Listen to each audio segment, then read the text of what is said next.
Sudah 20 tahun Pak Heru, salah satu kolektor yang senengnya keris-keris sepuh, tombak-tombak sepuh. Terakhir pada saat mau dibersihkan, diminyaki, ternyata pesinya patah. Minta saya untuk santai aja, jangan buru-buru, dikembalikan lagi sesantai mungkin dengan las dingin, kata beliau seperti itu. Karena ini keris sepuh ya, Luk 9, dan masih menempel karat-karat aslinya. Mungkin waktu itu pembersihannya kurang tuntas. Agar tidak rusak teksturnya, saya lapisi dengan karet sebelum saya jepit keragum untuk ngebor bagian tengah peksinya supaya nanti bisa disisipkan baja untuk menyambung antara peksi dengan gonjo. Di pangkal gonjo itu pesi ini putus. Beberapa orang konco ganes sudah mencoba cara ini, ngebor pesi yang kira-kira diameternya hanya 7 mili supaya pas di tengah.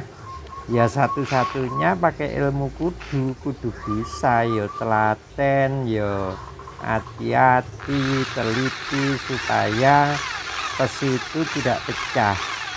Sebenarnya pesi itu empuk juga sih, dengan mata bor besi biasa bisa bolong, bisa tembus.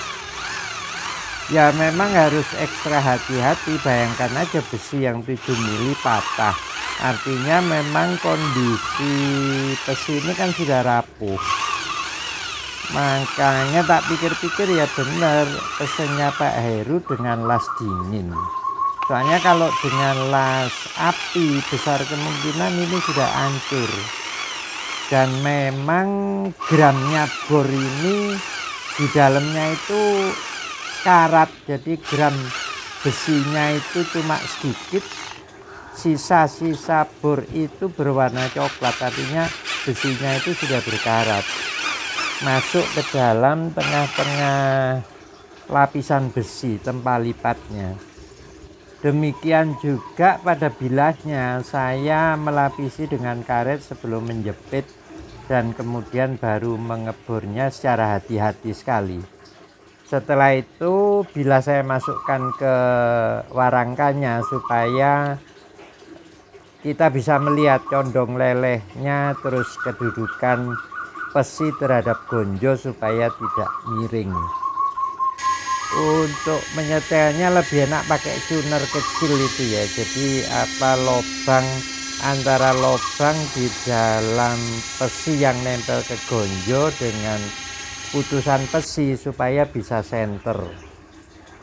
Ya karena pesennya Pak Heru yang santai aja, ya memang sih kalau sedang lagi tenang santai baru saya kerjakan ini, karena memang pekerjaan ini tidak bisa buru-buru ya. Di beberapa grup keris memang terjadi perdebatan, apakah kalau keris-keris sepuh itu dibiarkan patinanya atau karat hitamnya, atau yaitu pembersihan menggunakan zat yang tidak berbau asam. Padahal sependek pengetahuan saya, itu pembersihan yang paling efektif untuk membersihkan karat di sela-sela tempat lipat itu ya dengan jeruk dicampur dengan sabun. Setelah kira-kira 3 minggu, bersyukur, terima kasih, ini sudah kembali lagi pesinya nyambung dan kuat.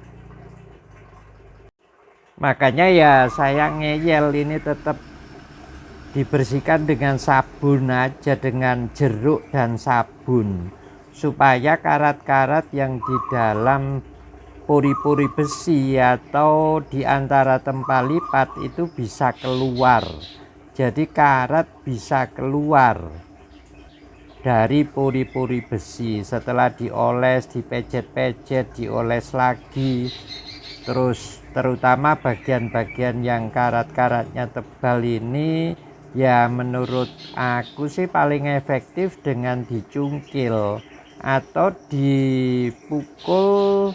Yo tentu saja pelan-pelan, hati-hati dengan benda-benda runcing seperti ujung obeng atau paku, karena karat tebal ini ya kalau kita pakai jeruk terus menerus itu kan juga akan mengurangi besi yang masih utuh. Makanya mendingan yang karat-karat tebal saya congkel dengan dipukul pelan-pelan pakai ujung paku atau ujung obeng.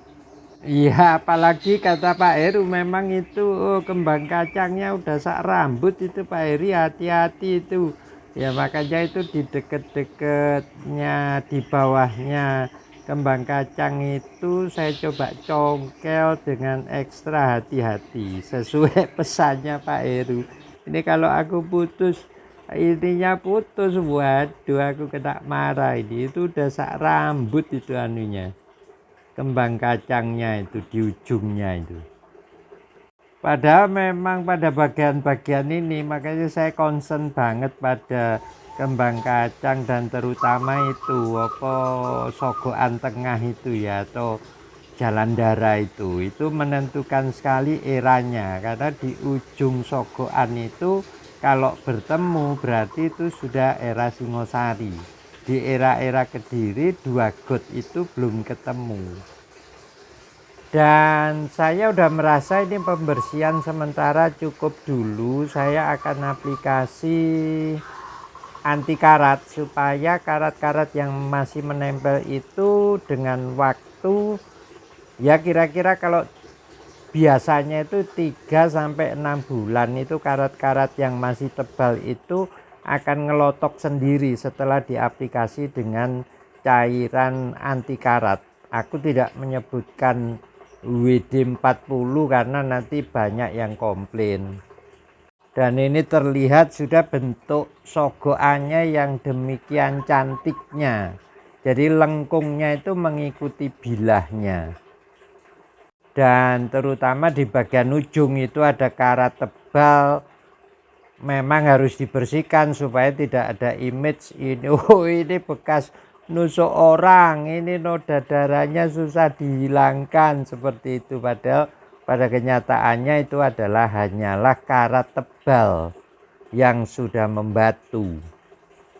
Ya memang dia sudah hidup sekitar 800 tahun. Kenapa kita harus terburu-buru untuk segera membersihkannya? Dan sependek pengetahuan saya yaitu tadi cairan rust remover atau rust proof itu yang bisa secara pelan-pelan akan mengupas karat-karat tebal itu. Tidak perlu dengan cara-cara kekerasan. Saya mengolesi dengan cairan pembersih karat ini memang agak basah ya. Dan dalam kondisi basah saya masukkan ke warangka supaya warangka dalamnya itu juga terpercik atau kecipratan cairan pembersih karat itu, sehingga menjaga ya besinya dari oksidasi yang masih mungkin akan terjadi. Dan aku pesen ke Pak Heru kira-kira 3 atau 6 bulan lagi dicek Pak, seandainya udah kering itu diolesi lagi dengan minyak anti karat supaya nanti sampai bersih betul-betul dari karat hitam. Matur nuwun.